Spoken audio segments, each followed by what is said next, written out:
Well, welcome to this episode of the Sales Scholars, where we talk to academic experts about anything and everything sales related.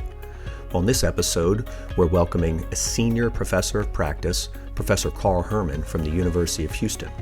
Now, Carl brings with him decades of experience in the technology space as well as in the classroom. And we're going to be talking about the impact of technology in the marketplace, how organizations can choose technology, and what's important to understand when you're making technology decisions. Well, I'm excited for this episode of the Sales Scholars podcast, partly because we've got a fantastic guest who knows a lot about technology, but also because it's one of my colleagues. It's Professor Carl Herman from the University of Houston. So, Carl, welcome to the show. Thanks, Craig. It's great to be here.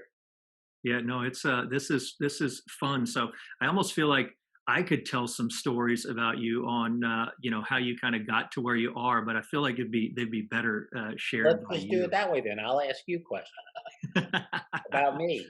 No, I think this is great. I know that you have such great experience. We're going to talk about technology today. So I always like to start the show with just tell us a little bit about your role as the director of executive education at our institute, and then specifically, like, how'd you get into the academic world? Oh, great way to start. In fact, let me start at the end of that. Let me start with how I got into the academic world. So I was a account manager, global account manager for Oracle in Houston in the early '90s, late '80s, early '90s, and actually the first global account manager for Oracle. And I had a customer at Texaco, which was my account, named Pat Whalen, who was in the MBA program at University of Houston. And he told me his professor of marketing strategy wanted someone that did account management and large account management to come talk to the class. So I did that. I did that for 2 or 3 semesters in a row, actually. Professor's name was Sukumar.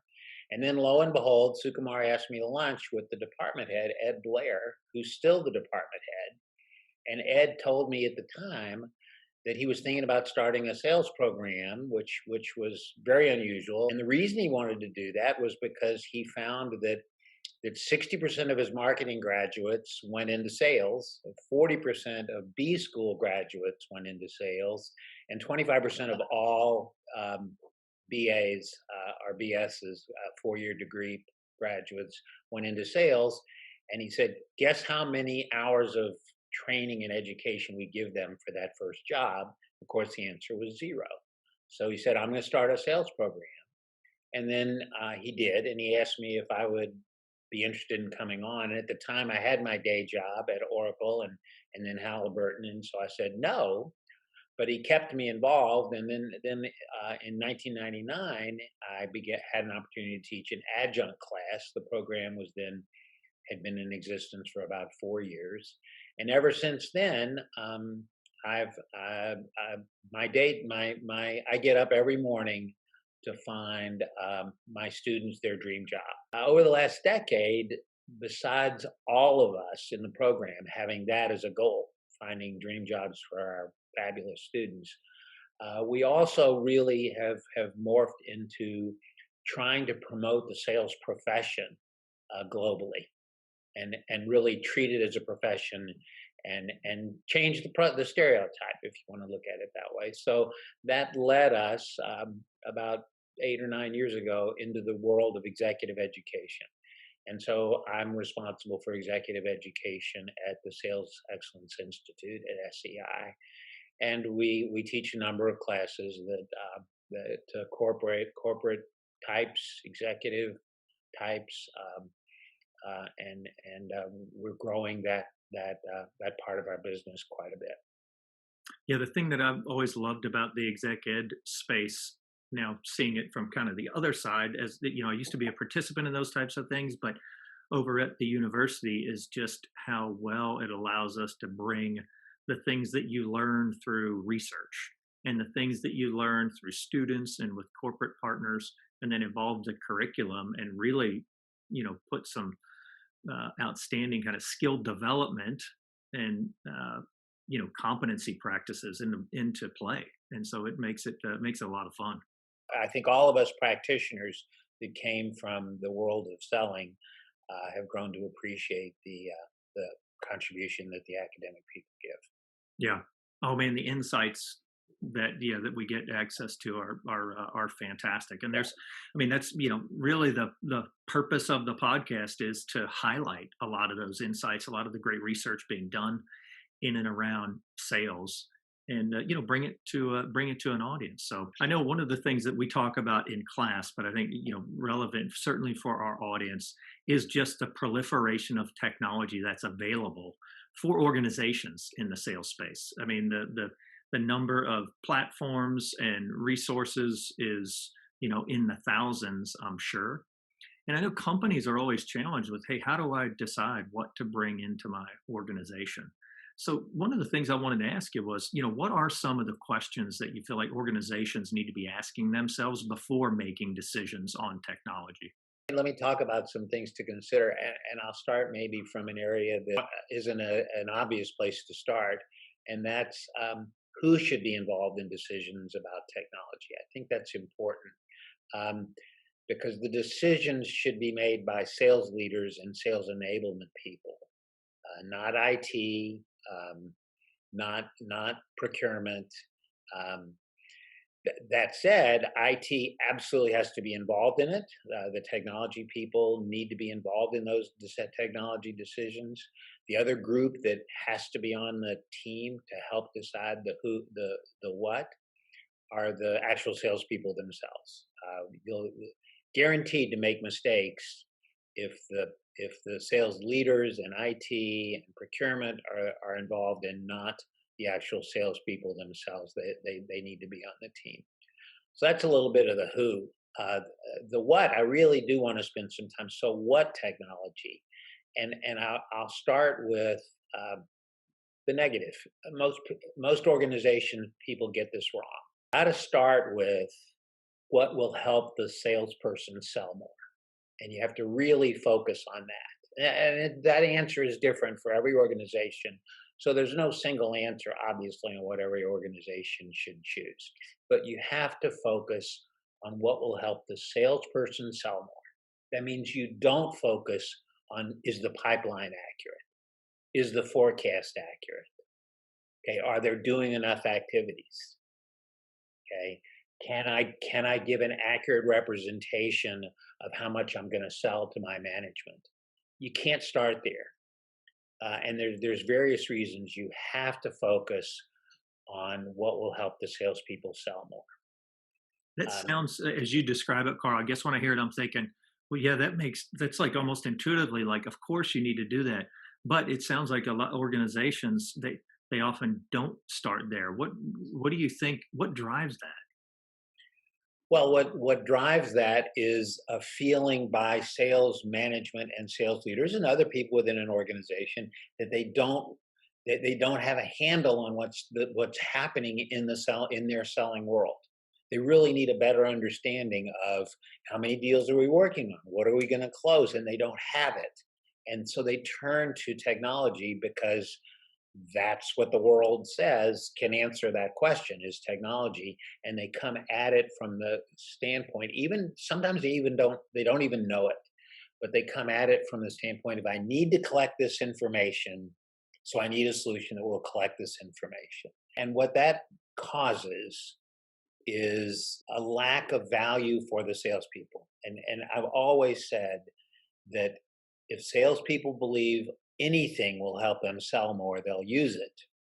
And if they don't believe it'll help them sell more, it's like pulling teeth to get them to use it. Yeah, And that's a really good observation there in regards to how a lot of people, a lot of companies and individual leaders, they're motivated by, hey, I want to have better visibility as to what's happening. And what you're saying is, well, don't start there. right. Let's start with what will sell more. Yeah. The other cliche, I'm full of cliches. I can talk for 30 Oh, we minutes like on those. cliches if you want to do that. But the other thing that I like to say is that if you install a system because you want the salespeople to give you an accurate list of opportunities, forecasts, and everything every day, and you require that information, it's gonna be pulling teeth. But if the salespeople believe the system will help them sell, if it does help them sell, you'll have more information than you know what to do with. So you should start with a universe of solutions that will help salespeople sell, and then figure out which ones of those will also help you manage.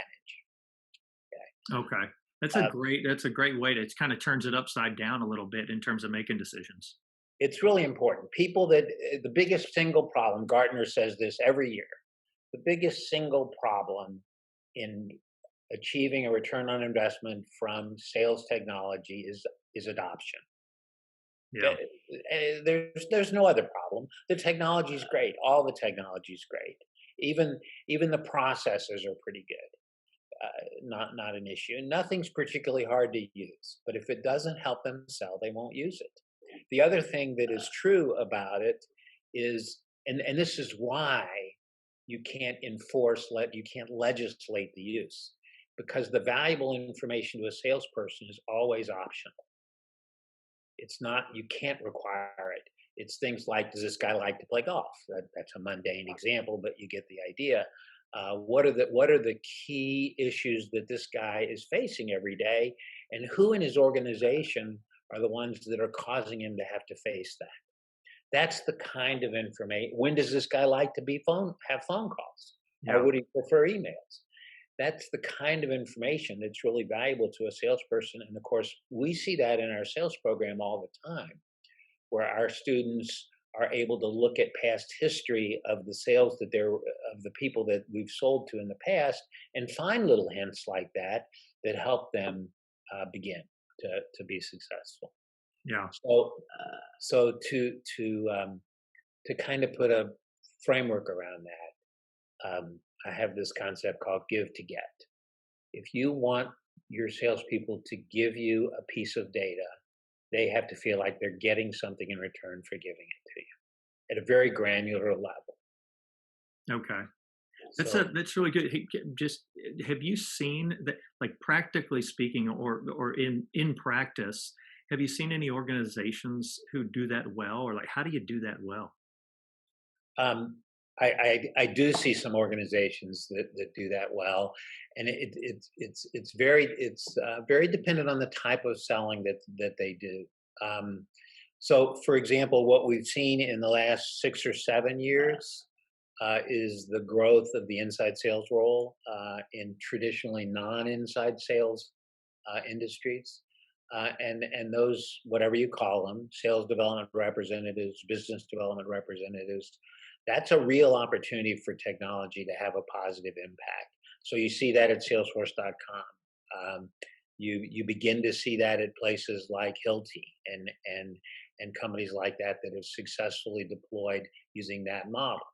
The other end of the spectrum, the complex sale, the key account sale, the global sale, is another area where um, companies like Schlumberger, for example, um, have seen real value in deployment because of how important collaboration is in a key account world, internal collaboration in a key account world. They've seen some very significant advantages. Another thing that should be part of technology deployment for sales, or any project or any deployment, is goals. Um, that you should have measurable goals for your technology deployment for sales. Typical, and I can't tell you what they should be. Typical ones would be things like win rate and deal size. Those are real benefits that you should get from a technology department to a sales organization. Um, but you have to decide what your focus in. Is your focus small and medium business, or is your focus key accounts? Because there's a big difference in what those goals are, depending on your market and the kind of organization you're. Anything else you feel like that for organizations making technology decisions that they need to be thinking about? Well, there's a ton. There's a couple of things. Let me mention um, just one other. You need to figure out how you're going to implement it. And again, always keep in mind the thing that's going to keep you from achieving the results you want to achieve, the benefit, is adoption. Um, and so you want, and making a mistake can permanently hurt adoption. I don't want to scare anybody away, but I had an account, happened to have been happened to be AT&T, who did a poor initial deployment of their CRM system, and it took many years to correct that because people didn't want it. They had to, in fact, we had to rebrand it. We changed the name from CRM, which they didn't like, to Horizon, just because that gave us a rebranding because of the negative impact. But there are ways to avoid a negative impact. Consultants typically take two approaches. Install a narrow functionality, but install it broadly to almost the whole organization, or take a deep functional configuration, but do it as a pilot. I definitely think that second option is the better option. Robust functionality deployed as a pilot. We just did that this week. We have a new system for job postings, so that our partners can put up jobs that they want our sales students to look at. And we deployed it to 26 people, 26 alumni as users of that job posting system initially out of our 3,000 alumni. And we found two or three things that needed to be changed. So we're doing that. But we also found four or five people that loved it that are going to be great sponsors. And, Okay. and so that's a couple of important lessons. Again, those are typical IT project management things. There's nothing magic about them, but they're important. Yeah, no, that makes a lot of sense. I mean, in terms of implementation, you talked about that's like the thing, failed adoption. Have you seen, aside from that as a strategy, are there any other strategies you've seen where organizations have used to help adoption? Well, there's a couple of things that are critical. Okay, sure. There are what we call six potholes to avoid. If you avoid these six and you're installing it for the salesperson, not the sales manager, you're going to be fine. Um, and the six, I won't go into a lot of detail. I'll just name them very quickly. The first one, and the bar that you have to get over or you're going to fail, is the quality of your initial data. If you have bad data, meaning emails that aren't good, phone numbers that aren't right, people that no longer work for the company they worked for, um, that's the quickest route to failure to adoption failure. Um, we weren't involved, but we were aware of 3M's very significant deployment of Salesforce.com, and their consultant brilliantly decided that they could not count on the accuracy of much of the data, so they didn't bring it over. They and that is a preferred approach to bringing over bad data. Yeah. Okay. So bad data quality is one. Ease of use is another, but ease of use for the most part isn't an issue anymore. There's things you can do to make your deployment of X brand CRM easier to use, and you should do those, but ease of use is not really an issue. Another really important issue is value, um, perceived value. And again, that's an issue of if the salesperson believes it'll help them do their job, you'll be fine. So focus on that. A couple of others that are important I'll mention. One is we call it system uniqueness. So if someone has another system that they can use instead of CRM that they've been using, or instead of a sales engagement tool that they've been using, they will. And the biggest example of that is Excel, Yeah. or spreadsheets, or Google Docs. They will use those tools if they can. And the biggest culprit of that is management, which says, I want you to enter all your information about all your opportunities in in the sales engagement platform, but I need you to give me this spreadsheet every Friday afternoon, even though the data's in there. Yeah, So back to the perception of value. The salesperson's not going to see that as very valuable. right. In fact, it's a doubly bad message. You're telling them, do use this spreadsheet and don't use Salesforce or don't use SalesLoft because I'm not looking at it. Yeah. No, those are great. Those are great potholes in terms of things to avoid. And then the final one, which is probably a good one to sort of end on, is management commitment. And people tend to think management commitment means that the senior VP of sales and marketing sends out a bunch of emails, maybe once a week, saying we expect you to use this system. We really count on you using this system, and it does mean that. But it also means to stop using conflicting systems.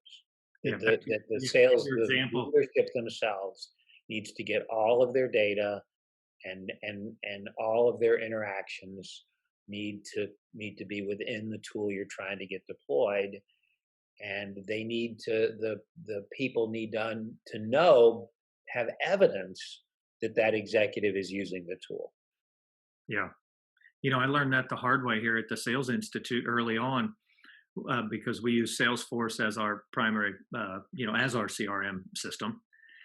And I was unfamiliar with it. And as students started to enter their activities and do their work, I had to pretty quickly get familiar with it. Otherwise, I couldn't have the right conversations, nor could I hold anybody accountable for some of the things that we had expected.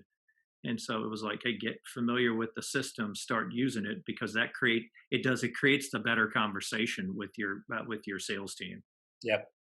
Yeah. Yep, absolutely does. No, those are really good. Well, look, I know too. I mean, you've had, as we talked about earlier, a long career in the tech space. You've been in the academic world for a number of years. It Yeah, does seem like I'm old. I wouldn't call you old. You're seasoned, Carl. Seasoned. There's a big difference. But I think over the last few years, the introduction of technology tools, as we were talking about, has been pretty prolific. What are some of the trends or some of the tools that you've seen for individual salespeople that have really helped to impact their results? And it very much depends on the role. Okay. Um, I just spoke with someone who works for a B2C company, retailer, who just is incredibly adept at the use of a chat function within their CRM application to be a really effective salesperson. But that's a B2C retail salesperson that has access to chat. So it definitely depends. But I mean, you got to start with the iPhone. If I have my phone, I am never away from the data about my customer. It's one thing to use the phone to talk to your customer or even to send a message, but the data available about your customer is really valuable, and it's on my phone.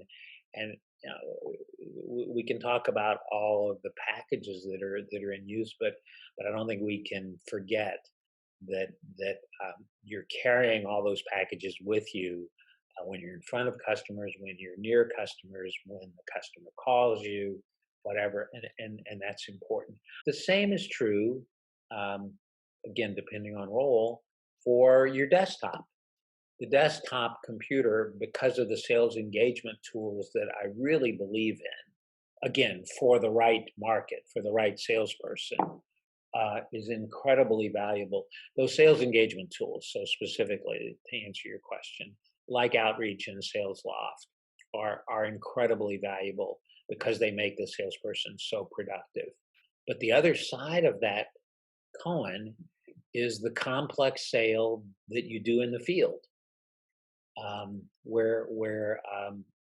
that tool is of much less value, but the phone and the CRM application and the opportunity management and some of the collaboration tools are incredibly valuable in that world. Yeah. Um, So again, it just depends. And one other area that I left out that I shouldn't leave out, two other areas, just-in-time training. So if I need to learn something right now because I'm about to go on a call, I can do that. That's really important. And that's kind of a subset of another often not mentioned tool that's incredibly valuable for salespeople, and that's just the general topic of content management. Training being part of that, or the availability of recorded and digital training. But the whole idea of if I need to do a proposal, I can press a button and do it. If I need to send somebody a brochure, I can press a button and do it. If I need to find the right white paper to send someone to increase my credibility and my value to that prospect, I can do it, and I can find it, and I can use it easily. And those are areas that have high value and can be early wins for a technology deployment in a sales organization. As we're talking about tools and, certainly the effects of COVID, where you mentioned that a little bit earlier, one of the tools I've noticed, just the video capabilities, tools that help support video, whether it's Zoom for conferences, seem to be of tremendous impact right now. In fact, I think you were on this call where we were talking to a manufacturer, and they had mentioned that one of their folks decided to do a demonstration, but instead of the traditional product demonstration, they took the video, went into the kitchen, took out an item that has their surface on it, and did like this little cooking demonstration. But they basically showed the product in a way that it would be used, and the power of that presentation versus just the traditional kind of PowerPoint specification use case type of presentation, much less effective there. But the influence of video on being so much more effective and engaging seems to be significant today.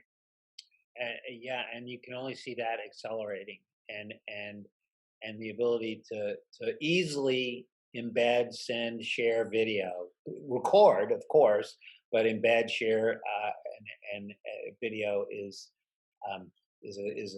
going to be a real differentiator, I think, in some organizations that can do that easily versus not do it easily. Well, Carl, look, we appreciate, I say we, you're with the Institute, but I appreciate you coming on the show today, talking about technology, sharing from a lot of your experience. And so thank you for being part of it. Sure. I enjoyed it, Greg. It was a great conversation.